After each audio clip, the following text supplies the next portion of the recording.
and welcome to this episode of ESI Africa Insights. Today, I have with me Abel Tella, who is the Executive Director for the Association of Power Utilities of Africa. Now, welcome, Abel. Well, thank you so much. So I know that you are in regular contact with utilities in Africa all year round. From the conversations that you have with them, what are you learning are really their concerns around trying to achieve net zero emissions by 2050 and how to really go about getting that just energy transition we're all wanting?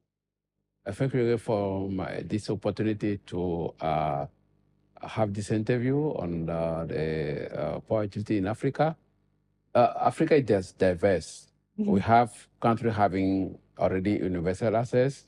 We countries struggling to have at least 15-20% access.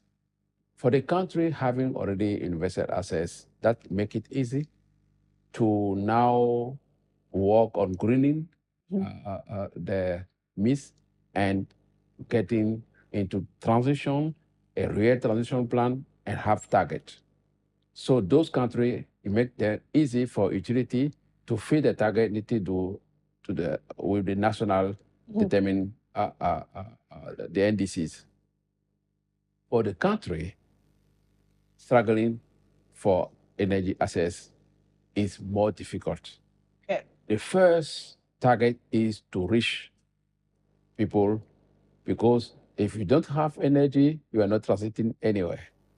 You have to have energy before you now put your target.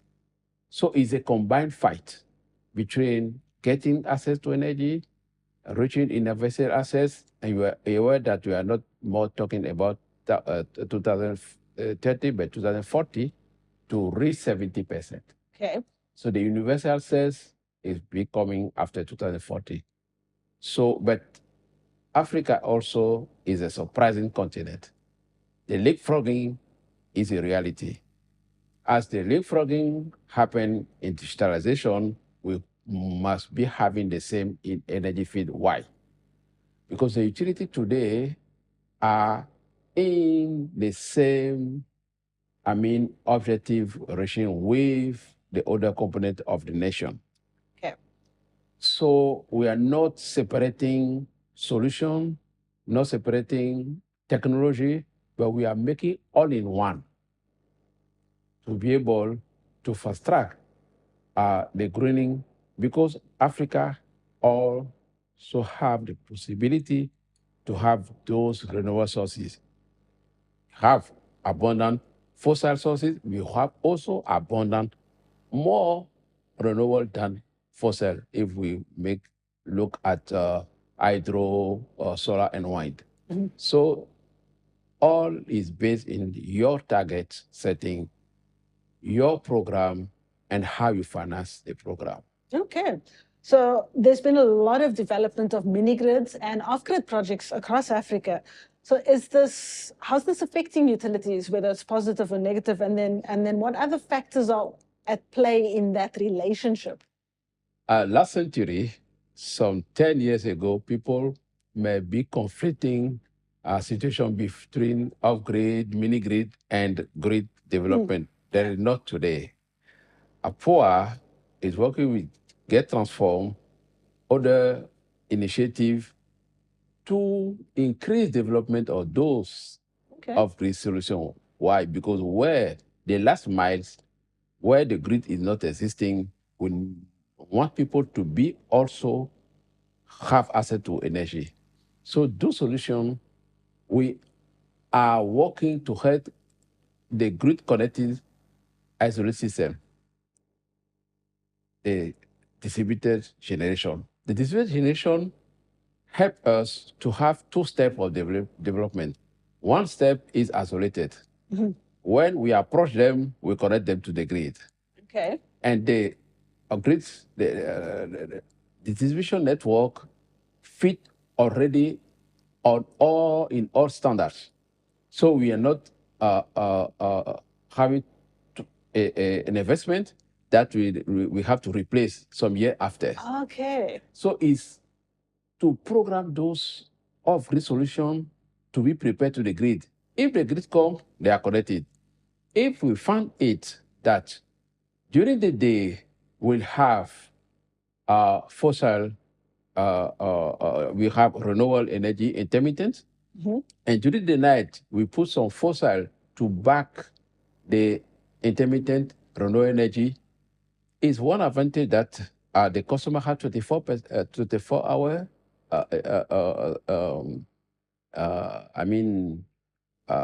energy, Yeah. but also we save in no clean energy because during the day we have poor renewable energy. Okay. So hybrid system mean also not hybrid only in generation, but also in the distribution network. Okay, so the view on this has really changed over the last decade. Yes, it's a real change. Now we are in partnership with those promoters. There come the private, public partnership in the SLO system, Okay. because those promoters are private system. Yeah.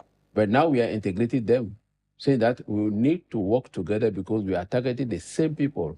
Yes. In town or in region or where we have industry having the grid connection, that is okay. The population can benefit from that. We don't have any large consumer. We have only villages or isolated community.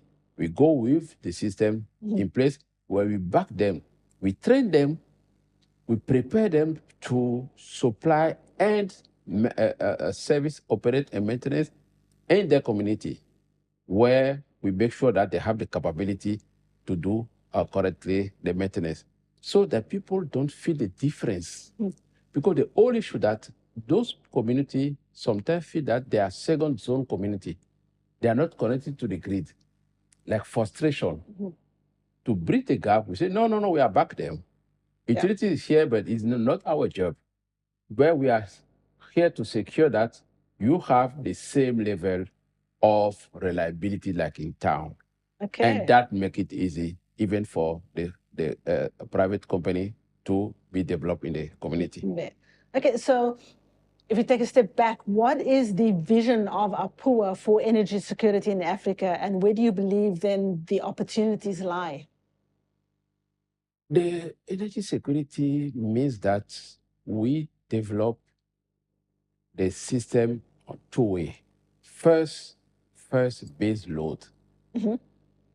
Some years ago, we were thinking that we could go straight to clean energy and using massive intermittent that cannot make the business sustainable. For security, we need to secure our base load. Securing our base load is not only developing in the country interconnection. There come the African Continental Master Plan and the African Single Electricity Market Initiative. The African Single Electricity Market Initiative is to bring the clean energy where it does not exist or developed. Because you may have the resource, but if you don't have the equipment, you are not able to use those clean sources. If the clean sources is developed, we connect them. So those people can have intermittent, but as far as the intermittent disappear, they have the grid supply. Because today, other source of backup like battery are quite expensive. So we are also approaching development of battery storage, but it's have a cost. Yeah. Interconnector existing, we have to back by interconnection the intermittent.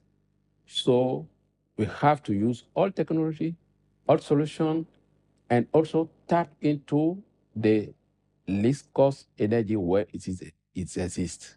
Hence the African single electricity market. Okay. That is the all behind this concept. Well, thank you so much for joining us. Thank you so much. Great to hear about what's happening with APUA. Thank you for tuning into ESI Africa Insights. Stay tuned for the next episode and have a powerful day.